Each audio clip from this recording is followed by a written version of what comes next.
Manajemen risiko dengan ISO 31000-2018, pengelolaan risiko untuk suatu organisasi perlu dilakukan dengan sistematis. Sistem manajemen, apalagi yang sudah diterapkan secara luas di dunia internasional, merupakan kumpulan praktik yang telah diuji dan dipolakan. Salah satu standar internasional untuk sistem manajemen risiko adalah ISO 31000. Standar itu pertama kali diterbitkan oleh International Organization for Standardization (ISO) pada 2009 dan direvisi pada 2018.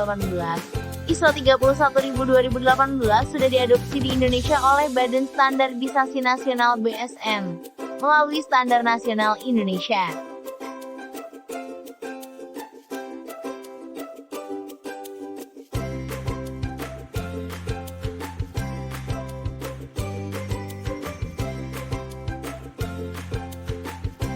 Istilah-istilah manajemen risiko berdasarkan ISO 31000-2018 terdiri atas 3 komponen, yaitu prinsip, kerangka kerja, dan proses manajemen risiko.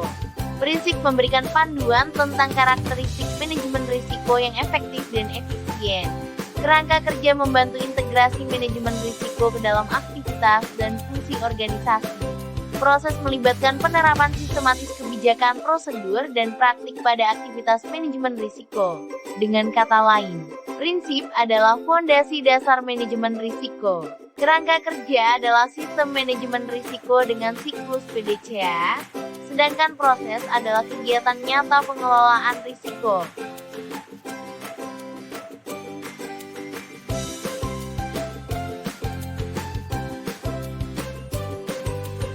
Prinsip-prinsip manajemen risiko terdiri dari 1. Terintegrasi. Manajemen risiko merupakan bagian yang terintegrasi dengan keseluruhan aktivitas perusahaan. 2. Terstruktur dan komprehensif. Dalam pelaksanaannya, perusahaan melakukan pendekatan yang terstruktur dan komprehensif sehingga mendapatkan hasil yang konsisten dan dapat diandalkan. 3. Disesuaikan. Kerangka kerja manajemen risiko dapat disesuaikan dan menyesuaikan dengan konteks eksternal dan internal perusahaan terkait sasarannya. 4. Inklusif. Kesesuaian waktu dan keterlibatan dari setiap pemangku kepentingan terkait dengan pandangan, pengetahuan, persepsi harus selalu dipertimbangkan. 5. Dinamis. Risiko yang dapat muncul, berubah, dan hilang seiring dengan perubahan konteks dan kondisi lingkungan internal dan eksternal perusahaan. 6. Informasi yang baik dan tersedia. Pelaksanaan manajemen risiko telah menerima masukan dan informasi berdasarkan data historis dan informasi hari ini dan juga masukan di masa mendatang. 7. Manusia dan budaya. Perilaku manusia dan faktor budaya bisa secara signifikan memberikan pengaruh terhadap seluruh aspek manajemen risiko pada setiap perusahaan. 8. Perbaikan sinambungan. Kegiatan manajemen risiko secara berkesinambungan diperbaiki melalui pembelajaran dan langkah terbaik yang harus diambil.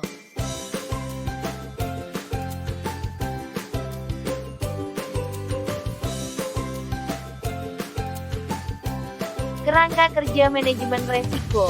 1. Kepemimpinan dan komitmen. Manajemen puncak dan komite pengawasan harus memastikan bahwa kegiatan pelaksanaan manajemen risiko telah terintegrasi di dalam seluruh perusahaan dan harus memberikan contoh kepemimpinan dan komitmen.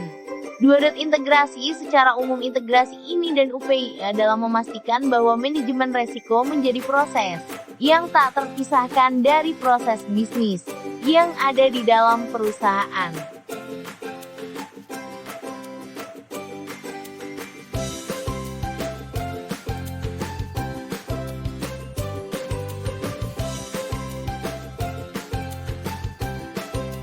Proses manajemen risiko. 1. Komunikasi dan konsultasi. Proses komunikasi dan konsultasi ialah proses dalam memahami dan mengkomunikasikan risiko dan pengelolaannya kepada seluruh pemangku kepentingan terkait internal maupun eksternal. 2. Menentukan konteks. Konteks manajemen risiko akan berubah sesuai dengan kebutuhan perusahaan, yang meliputi sasaran dan tujuan perusahaan, strategi, dan ruang lingkup.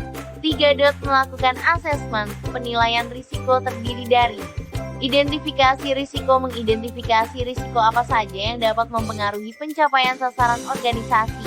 Analisis risiko. Menganalisis kemungkinan dan dampak dari risiko yang telah diidentifikasi. verifikasi. Evaluasi risiko membandingkan hasil analisis risiko dengan kriteria risiko untuk menentukan bagaimana penanganan risiko yang akan diterapkan.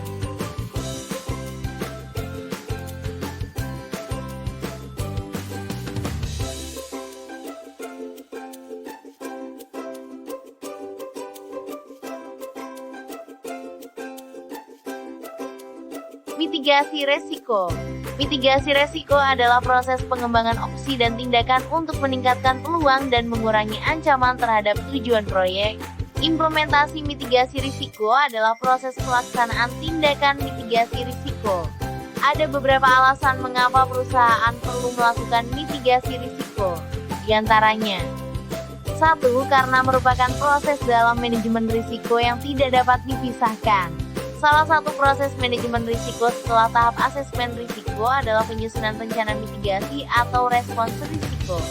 2. Karena perusahaan perlu mengambil sikap setelah mendapatkan informasi mengenai risiko yang akan dihadapi. Dalam proses mitigasi risiko ini, perusahaan harus menyusun serangkaian rencana aksi penanganan guna memperkecil eksposur risiko. Tentu, sebuah tindakan yang fatal jika perusahaan melakukan identifikasi risiko dan melakukan penilaian terhadap risiko yang akan dihadapi, namun tidak menanggapi risiko yang akan dihadapi oleh perusahaan.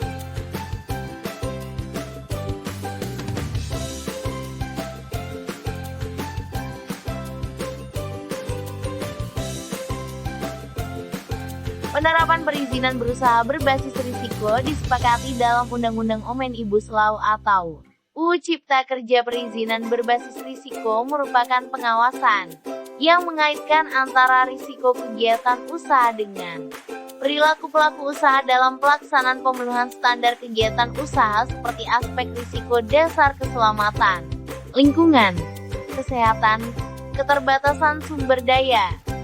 Pengaturan mengenai perizinan berusaha berbasis risiko diatur dalam UU Cipta Kerja bab 3 bagian kedua tentang penerapan perizinan berusaha berbasis risiko paragraf 1 umum.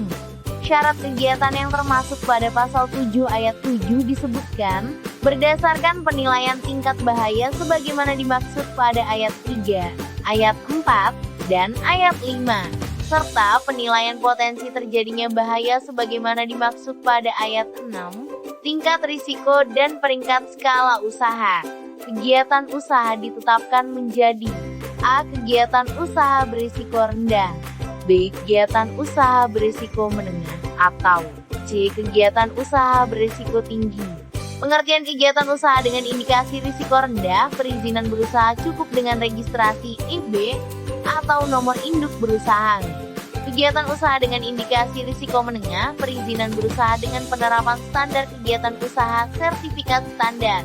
Dan kegiatan usaha dengan indikasi risiko tinggi, perizinan berusaha dalam bentuk persetujuan pemerintah izin.